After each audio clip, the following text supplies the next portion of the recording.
Bueno, si me permiten, para mí es un honor poder presentar a nuestra siguiente ponente, la doctora Iris Martínez Juárez. Me voy a permitir leer para no omitir ninguna de sus áreas. Es académica, neuróloga y epileptóloga. La doctora es maestra en Ciencias Médicas por la Facultad de Medicina de la Universidad Nacional Autónoma de México. Es candidata a doctorado en Ciencias de Salud por la Facultad de Ciencias de Salud de la Universidad Anáhuac Norte. La doctora es jefa de la Clínica de Especialidades de Epilepsia del Instituto Nacional de Neurología y Neurocirugía Manuel Velasco Suárez. Es profesora titular y fundadora del curso de posgrado en alta especialidad en epileptología de la Clínica del Instituto. Coordinadora del Centro de Atención Integral de Epilepsia número 1 del Programa Prioritario de Epilepsia. Es miembro numerario de la Academia Nacional de Medicina de México, miembro del Sistema Nacional de Investigaciones, nivel 2, concejal del Consejo Mexicano de Neurología, miembro del Consorcio Internacional Genetic Epilepsy Studies y miembro del capítulo mexicano de la Liga Internacional en contra de la Epilepsia, Camelice.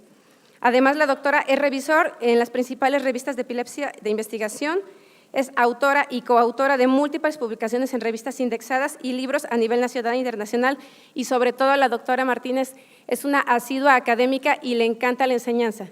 La doctora nos va a complacer con el tema de medicina farmacogenómica, su utilidad en neurología, evidencia científica y casos clínicos. Doctora Martínez, por favor. Gracias. Muchas gracias.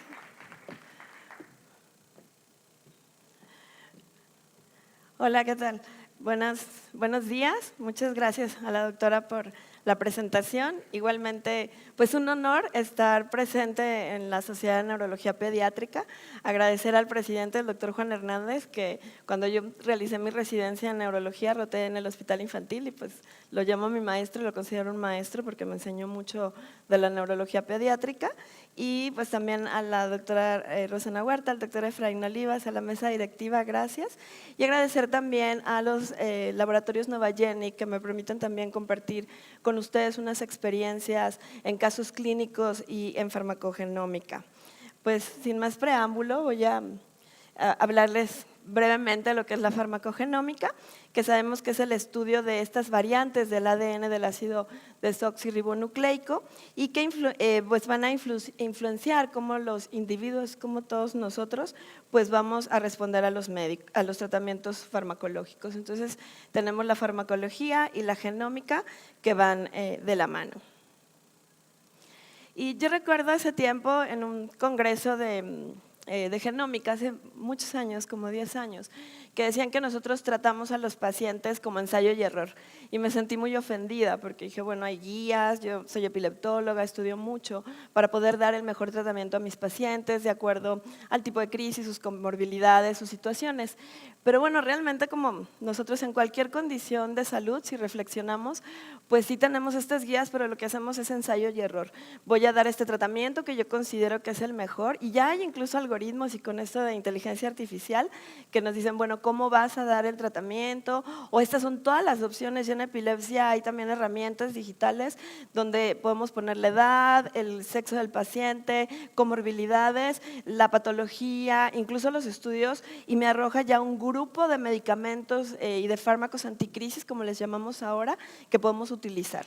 Pero bueno, realmente esto, pues hay pacientes que en rojito vemos que no les va a ir bien, hay pacientes que sí les va a ir bien con esta terapéutica, hay pacientes que van a tener una respuesta parcial. Y lo que hace esta medicina de precisión, que es lo que cada vez más nos acercamos y que buscamos en todas las patologías, y en epilepsia me entusiasma porque esto es algo también reciente, donde queremos hacer una medida, un traje a la medida en el paciente. Eso siempre se dice en cirugía de epilepsia, vamos a hacer una cirugía a la medida, una cirugía Taylor, como las displasias se clasificaban en inglés, y esta medicina nos va a permitir que estos pacientes que están en verde reciben el tratamiento adecuado, ya de acuerdo a un perfil genómico y genético, donde sabemos o ya podemos predecir que estos pacientes probablemente requieran un ajuste de dosis hacia arriba o hacia abajo, o bien que hay pacientes que definitivamente el fármaco no es el idóneo para ellos o van a tener un efecto adverso que puede ser grave o severo y entonces pues no podemos darles esta terapéutica. ¿Qué hacemos en estas pruebas genómicas que se toman a los pacientes? Bueno, vamos a ver cómo responden a los fármacos a través de este estudio genético y este reporte intuitivo en donde definitivamente es importante la participación de nosotros como médicos y todas las asociaciones si el paciente está tomando algún otro fármaco o algún otro medicamento que nos pueden dar estos estudios genómicos. Antes también recuerdo a mis maestros cuando decíamos, bueno, el paciente ya toma un fármaco, 2 fármacos, pues sí sé qué hace el fármaco, sí entiendo sus efectos, sus mecanismos de acción. 3 fármacos, 4 fármacos, probablemente ya es muy difícil en 3 o 4 fármacos saber cómo están interactuando los fármacos o qué es lo que está sucediendo en nuestro paciente. Nosotros sabemos que los fármacos pues, se metabolizan a través de estos sistemas enzimáticos que están determinados genéticamente. Entonces, aquí de manera muy sencilla podemos ver en rojo. Hay una evidencia de que el metabolismo en este paciente puede estar afectado, ya sea hacia el incremento, hacia la baja, y que a veces les digo a mis residentes, a la gente en formación, tú regañas al paciente de, usted no se lo toma, no se está tomando el medicamento, y lo ponemos como esta luz que me está dando aquí, y no te tomas la medicina, y realmente es que el paciente no, es un metabolizador rápido. Entonces, por más que el paciente nosotros le demos más dosis, no va a tener niveles séricos terapéuticos, más allá de las interacciones de que a veces, bueno, damos fármacos que se metabolizan a través de citocromo, que entre ellos se autoinducen su propio metabolismo, el metabolismo de otros fármacos, y entonces estos pacientes los ponemos en rojo.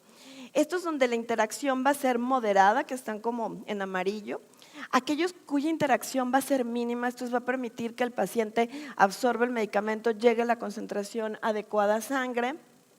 Y estos, les digo, hacia la alta y hacia la baja, ¿no? Serían aumento del metabolismo o reducción del metabolismo en el fármaco. Y esto no es, les digo, al 100% que yo tengo que darte más dosis o menos dosis. Puedo llegar a escoger el fármaco ideal, pero también puedo hacer adecuaciones en la terapia de mi paciente.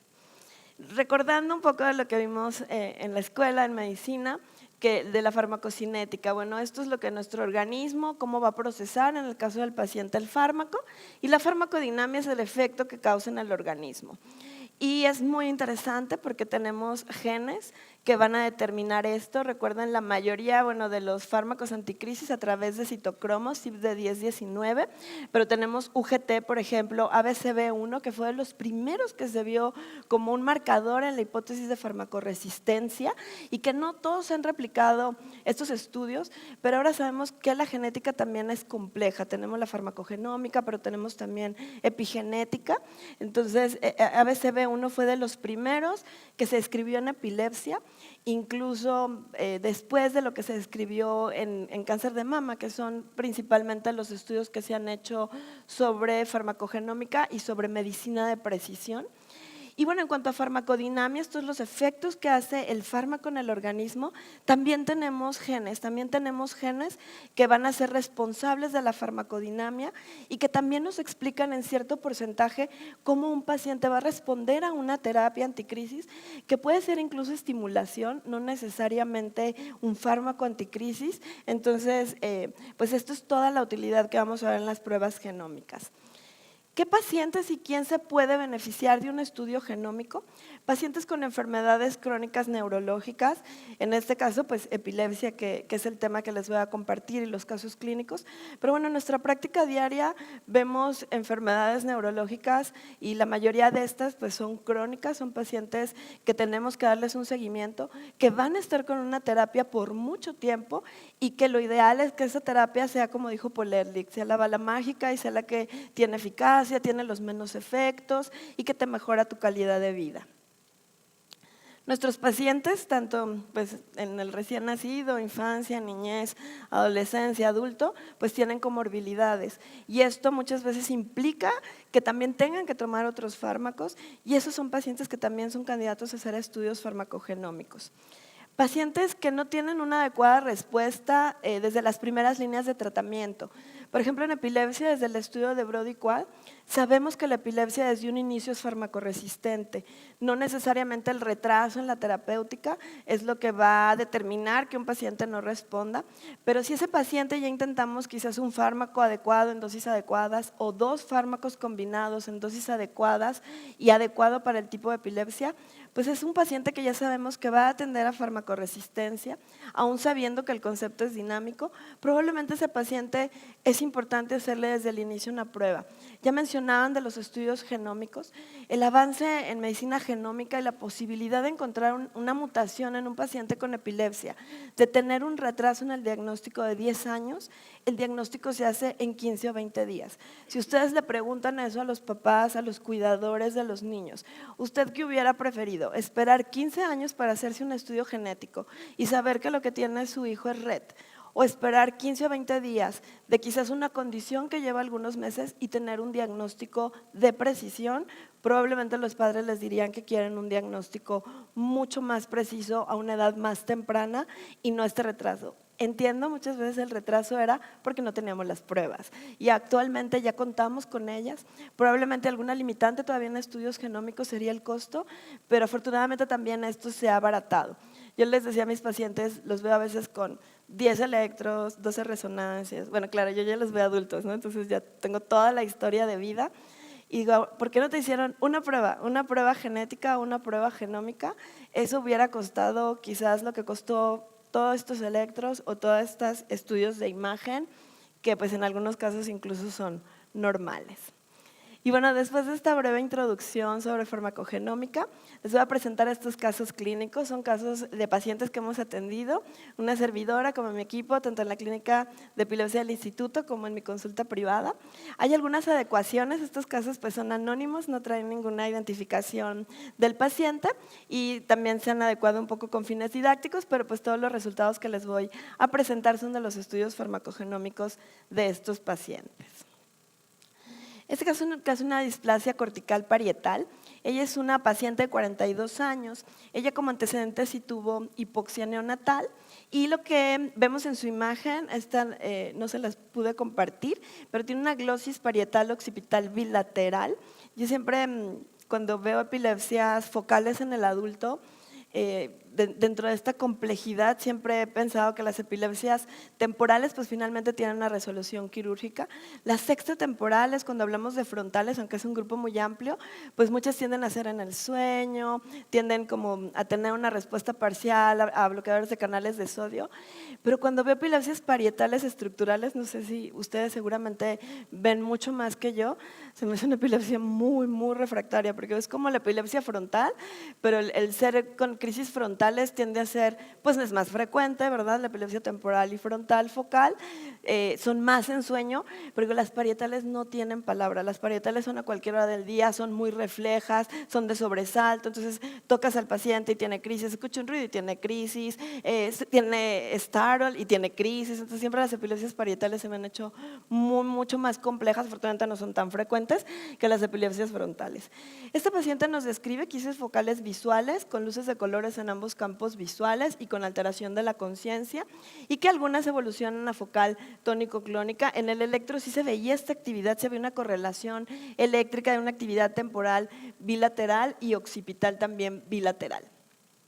Además, la paciente, pues recordamos, las epilepsias occipitales se acompañan mucho de esta cefalea que puede ser interictal, perictal, ictal en los pacientes. Ella también tenía esta cefalea interictal y posictal, que pues una migraña-like, realmente no era migraña, sino se relacionaba con la epilepsia y con esta lesión estructural. Ella ya recibía tratamiento con levetiracetam, 1 gramo, 3 gramos al día, topiramato 200 miligramos y valproato 1,02. Ella acude con valoración, de hecho ya se había valorado previamente y en un reporte de Anderman en Manay, en estas epilepsias biparietales, pero que tienden a tener también un componente de arresto, ellos habían evaluado la posibilidad de hacer resecciones temporales unilaterales con reducción de las crisis, que fue lo que la paciente sometimos en el instituto, a una lobectomía temporal donde era la parte dominante. Les diría que actualmente no sería el abordaje una displasia biparietal, el poner electrodos profundos podría ser una opción, pero la lesión es bilateral, quizás esta paciente sería más candidata a estimulación profunda o estimulación vagal, no necesariamente a una lobectomía, pero fue la conducta que tomamos con ella hace unos años. Sin embargo, ella persistía con estas crisis a pesar de la resección quirúrgica a la que se había sometido de manera unilateral. Hubo cierta reducción, pero realmente no había un control. Le propusimos entonces hacer este panel farmacogenómico. Si se fijan, son todos estos los genes, parte de los genes que se estudian en este panel, y como ven, ahí ella tiene como puntitos amarillitos, la mayoría verde y algunos incluso rojos. Y entonces es interesante porque desde que nos presentan el panel y la farmacogenómica, hay pacientes que todo es verde y te da mucha alegría, hay pacientes que están casi todos rojitos y entiendes por qué el paciente dentro de su farmacoresistencia pues también tiene una genómica compleja, y eso también se aúna a la pobre respuesta terapéutica de los anticrisis. Lo que vimos en esta paciente y que se ha observado en varios de los pacientes mexicanos que se han hecho estas pruebas, y bueno, siempre decimos, los mexicanos tenemos deficiencia de ácido fólico, les digo a mis pacientes, por eso lo vas a ver en las tortillas, en la leche, en todos, hay suplementos de folatos, es una vitamina que no intoxica, y hemos visto en los pacientes esta deficiencia de MTHFR que es indispensable para la depuración de homocisteína. Sabemos que la homocisteína pues es neurotóxica. Si alguno de ustedes hace enfermedad vascular cerebral, y pues seguramente los pacientes que atienden con evento vascular cerebral es una causa de BC en paciente joven, y bueno, además también se ha visto asociado en Alzheimer y otras condiciones. Los fármacos anticrisis también sabemos, sobre todo los tradicionales, causan una reducción en la absorción de folatos. De hecho, recomiendan a sus pacientes que si van a tomar ácido fólico no lo tomen junto con sus fármacos, que si traten o de espaciar la toma o tomarlo en un horario diferente, porque desde la absorción se puede ver modificada. Entonces se puede afectar la función de la enzima por los fármacos, y en el caso de la paciente sí tenía una actividad disminuida, que les digo, lo hemos visto muy constante en pacientes en población mexicana, y esta actividad pues nos indica que para recibir suplementación con metilfolato le vamos a dar 7 miligramos por día por la deficiencia enzimática. En el caso de la paciente, en el CYP 12-9, ella tenía poca interacción, es lo que nosotros vemos, se fijan, está aquí de verde, ¿no? Entonces, este citocromo metaboliza del 15 a 20% de todos los fármacos, de tal forma que para darle antiinflamatorios, la verdad sí teníamos un buen arsenal, que también, les digo, ahora entiendo tantas cosas cuando el paciente te dice, es que me lo tomo y no me funciona y no se me quita la cefalea, y lo tomo y no se me quitan las crisis, y para mí era algo como pues algo de cada individuo que no tenía esta respuesta adecuada, pero ahora entiendo que es la genómica la que a veces hace que tu paciente responda a un analgésico y no responda a otro, o responda a un inhibidor de bomba de protones y al otro inhibidor parcialmente, y al otro definitivamente continúe con síntomas de gastritis. En cuanto a neurología, pues el citocromo es para la fenitoína y la fosfenitoína, que también esta paciente tiene una respuesta adecuada.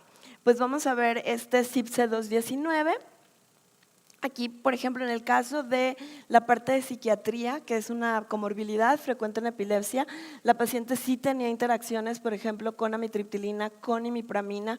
Ella tenía esta variante de metabolismo rápido que la hace en alto riesgo de que no fuera eficaz una terapia con tricíclicos, por ejemplo, y con interacciones moderadas, como amarillas, como lo mostramos, para diazepam, para brivaracetam y para clobazam, que también es de llamar la atención, no siempre es igual para diazepam y clobazam. También dentro del espectro de benzodiazepinas, en la prueba podemos encontrar diferentes respuestas, por ejemplo en lorazepam, y eso también nos ayuda en el caso de los pacientes como darles rescate. ¿Qué rescate le voy a dar? Le voy a dar gotas de clonazepam, le voy a dar diazepam intrarrectal, que sé que ustedes manejan la presentación intravenosa, y esperemos que exista midazolam. Nosotros ya lo usamos, y de hecho los primeros estudios fueron en población pediátrica del uso intramuscular de midazolam, y nosotros también ya lo utilizamos intramuscular en población adulta como manejo prehospitalario o de llegada a urgencias.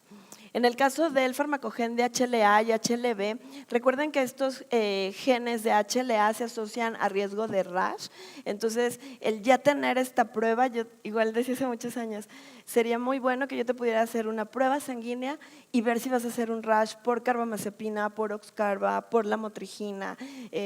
podemos hacer rash por cualquier fármaco, pero sabemos que los que tienen más potencial alergénico son estos que les mencioné. Entonces también la prueba nos habla de que no hay un riesgo de hipersensibilidad cutánea o Steven Johnson por estos fármacos, también por fenitoína, que no hay estos alelos. Recuerden que no podemos decir que es nulo, nada en medicina es como 100%, pero esto te da mucha certeza de poder iniciar una terapia en un paciente y que no vaya a tener una reacción alérgica. Igual siempre alertamos a las familias, pero esto también nos da tranquilidad. No sé si les ha pasado, a veces el paciente te escribe, te manda ya las fotos y te dice tengo una alergia porque ya le avisaste. Y a veces la alergia es alimentaria o a veces una alergia a algo que tocó, es una neurodermatitis y no realmente es una alergia farmacológica, y esta prueba nos puede ayudar en eso.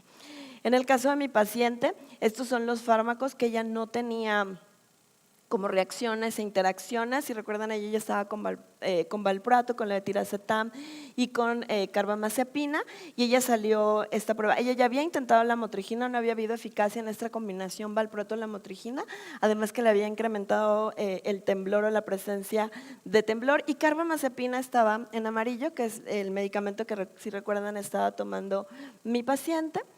También en cuanto a la bomba de recaptura de serotonina, tiene este fenotipo que encontramos, donde también puede haber una baja probabilidad de respuesta a inhibidores de recaptura de serotonina, por ejemplo, citalopram, este funcionamiento atípico que le daba una probabilidad de no tener una función adecuada para inhibidores de recaptura. Ya vimos que para tricíclicos, también para inhibidores de recaptura, y como en el caso de fluoxetina también había una interacción moderada en el metabolismo, como que eso también podría dar una pérdida de eficacia. Evidentemente estas pruebas inmediatamente se las envié al psiquiatra que la estaba valorando también en el instituto, y sabemos que la depresión y la ansiedad y la psicosis en epilepsia son también farmacoresistentes, también tiende a ser más resistente la comorbilidad psiquiátrica que en la población general, en las personas con epilepsia. Entonces también le compartí estos resultados al psiquiatra para hacer adecuaciones en el tratamiento de la paciente. Les digo, sabemos que hay una resistencia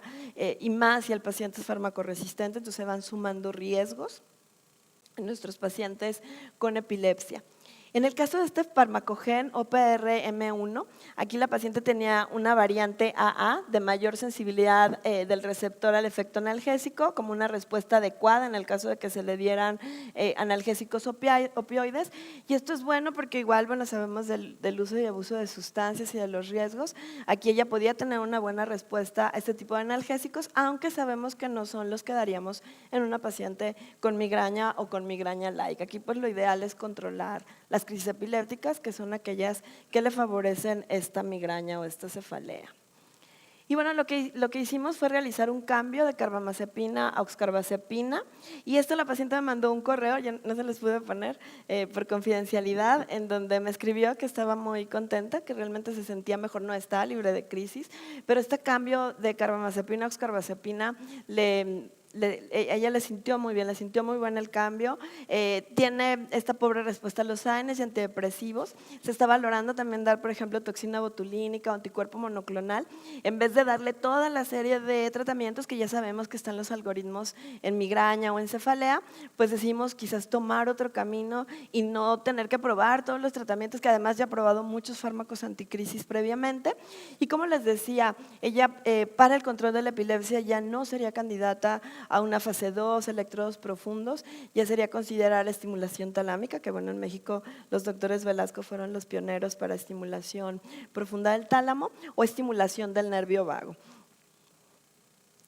Ese es mi paciente que tenemos con displasia. Y también comentarles, en cuanto a la oxcarbazepina, hay artículos no tan recientes, pero el cambio, acuérdense que la carba se autoinduce y la oxcarba también induce, hay una inducción del metabolismo en sí misma y de la carbamazepina.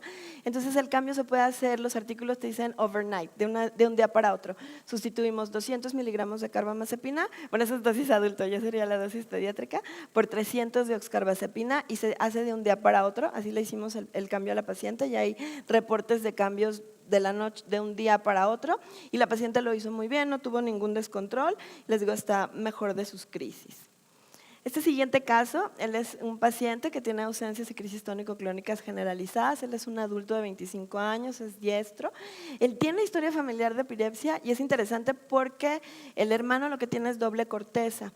Y no hay, ya hicimos también un estudio genómico y no hemos encontrado alguna mutación para ausencia y bueno, tampoco para doble corteza que compartan. Realmente su panel genómico fue negativo para alguna variante patogénica de epilepsia.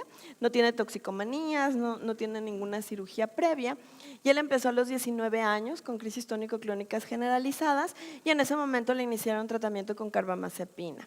Él a los 21 años pues, tuvo una segunda crisis tónico-clónica generalizada y empezaron a evidenciar las crisis de ausencia. Estas no habían sido evidentes desde la primera crisis. En ese momento le inician levetiracetam, sin embargo no hay una respuesta adecuada con levetiracetam, sigue con ausencias y con más crisis tónico-clónicas generalizadas después de haber solo presentado 2 crisis espaciadas y le regresan a tratamiento con carbamazepina.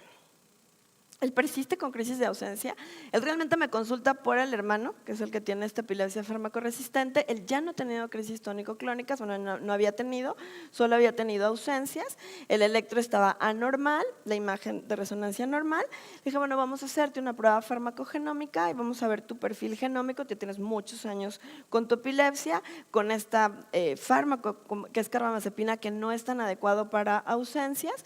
Esto es su electro que presenta una actividad eléctrica normal focal. Como ustedes saben, en el caso del adulto tenemos, si bien podemos tener esta actividad dictal de punta onda de 3 Hz, pues muchas veces tenemos una actividad focal. Y bueno, este es su perfil farmacogenómico, les digo, está entre amarillito y verde. Igual el CYP1219, este gen que metaboliza pues, muchos de los fármacos que está en el cromosoma 10q123. Se fijan, aquí tiene pues, pobre respuesta a clopidogrel, por ejemplo, si tuviera un evento vascular, esperemos que no, y interacciones también con otros genes.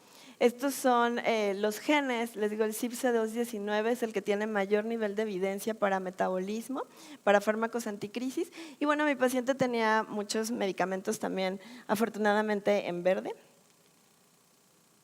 Igual no tenía este rash para la motrigina y tanto fenitoína como fosfenitoína lo tenía en rojo, o sea, este paciente no parecía ser un buen metabolizador de esos fármacos y en este caso salió la motrigina.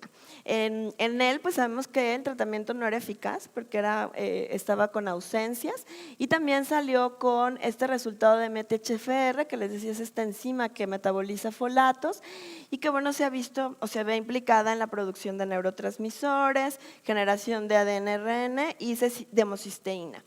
No hay un estudio que 100% me diga que por no tener MTHFR como una actividad adecuada o por no tomar folatos, el paciente no se controla en las crisis.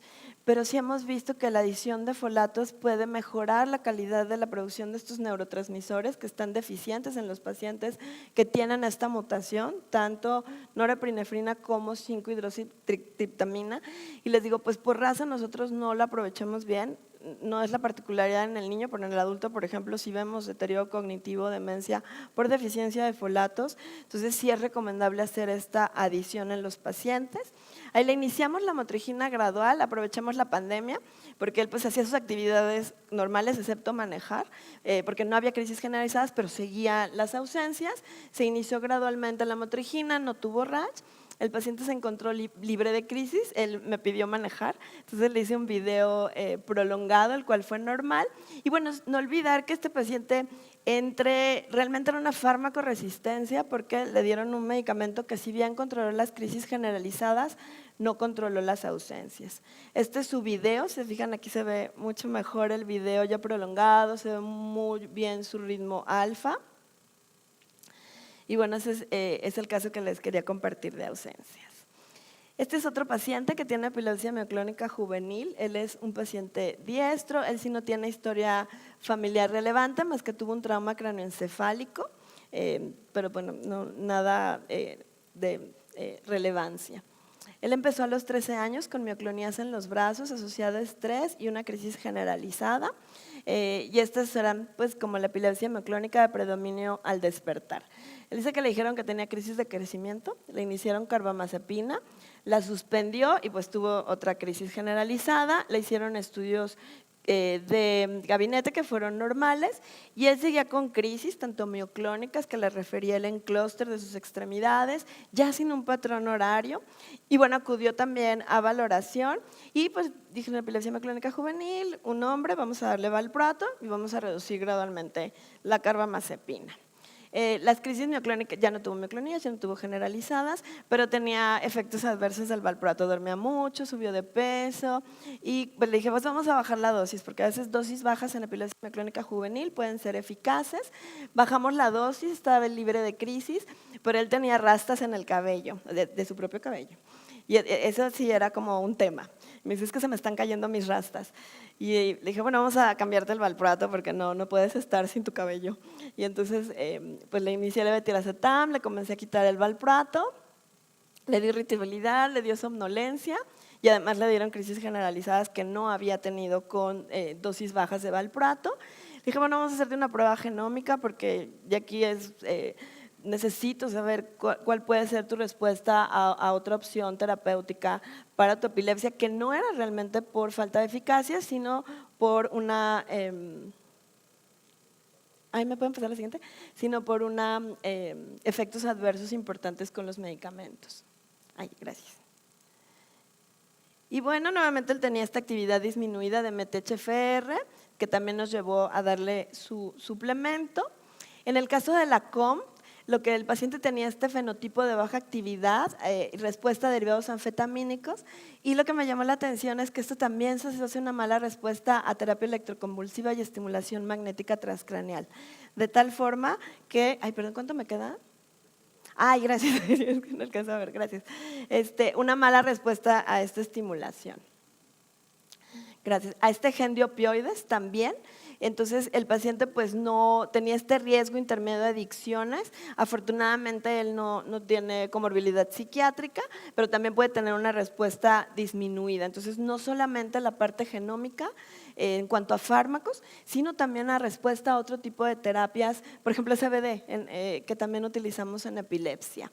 También un riesgo de pobre respuesta a inhibidores de recaptura de serotonina. A él en la prueba tampoco tuvo rash por la motrigina, entonces se le inició igualmente la motrigina y él se ha mantenido libre de crisis en monoterapia con la motrigina, con su suplemento y afortunadamente no ha presentado comorbilidades psiquiátricas. Y este caso que les voy a presentar también ya para concluir, esta es una epilepsia occipital, actualmente ven que cambió la clasificación de síndromes en el 22, es una epilepsia occipital antes de Gastot, que es una epilepsia idiopática. El paciente sí tuvo complicaciones en el embarazo, la mamá con RH negativo, hubo ruptura de membranas, pero aparentemente no tuvo hipoxia. Su desarrollo fue normal.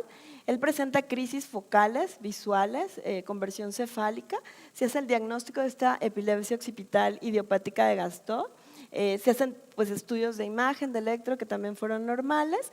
Y los desencadenantes son desvelo, videojuegos y luces. Él estaba con valproato y oxcarbazepina, sin embargo, él persiste con crisis, ya es cuando recientemente él me consultó justamente para estas crisis. Pensaríamos como neurólogos pediatras que Gastot es una epilepsia que no vemos tanto en adultos, no es tan frecuente, pero sí vemos, y también busqué a propósito de este caso, si tienden a ser farmacoresistentes, que es lo que menos esperaría. Siempre yo busco alteración estructural cuando no hay respuesta y sospecho que es una epilepsia idiopática. Y él tiene protocolo Harness, cortes finos, secuencias diferentes, contraste. Si tiene alguna actividad focal durante el estímulo fótico, no tan generalizada como en Gastot. Estos son sus farmacogenes.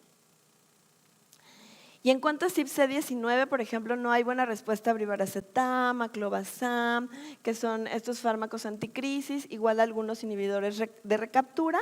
Y también en cuanto a tricíclicos, también no hay como el paciente salió en rojo. Él igualmente no tiene HLA para rash, es carbamazepina, es licarbazepina y la motrigina, también los fármacos que él tiene, que está tomando, carbamazepina por ejemplo. Su electro, como les mostré, es anormal, su resonancia es normal y le iniciamos también la motrigina.